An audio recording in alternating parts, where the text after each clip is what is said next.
رسول اللہ صلی اللہ علیہ وآلہ وسلم نے فرمایا، جو شخص قرآن پاک دیکھ کر پڑھنے کا عادی ہوتا ہے، اللہ تعالیٰ اس کو اس کی آنکھوں سے فائدہ اٹھانے کا موقع دیتا ہے جب تک وہ دنیا میں رہے، یعنی اس کی آنکھوں کی بینائی موت تک باقی رہتی ہے۔ رسول اللہ صلی اللہ علیہ وآلہ وسلم نے فرمایا، دعا نفع پہنچاتی ہے اور ان بلاؤں کو ٹالتی ہے جو نازل ہو چکی ہیں، اور ان بلاؤں کو بھی جو ابھی نازل نہیں ہوئیں، اس لیے تم لوگ دعاؤں کا اہتمام کرو۔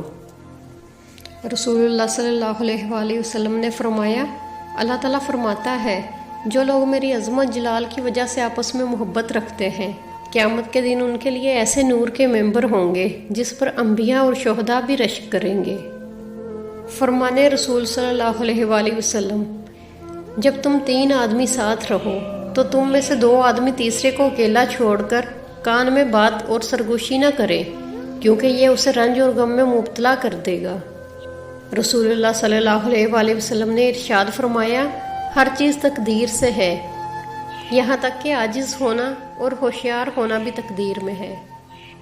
رسول اللہ صلی اللہ علیہ وآلہ وسلم نے ارشاد فرمایا، سورۃ فاتحہ عرش کے نیچے والے خزانے سے نازل ہوئی ہے۔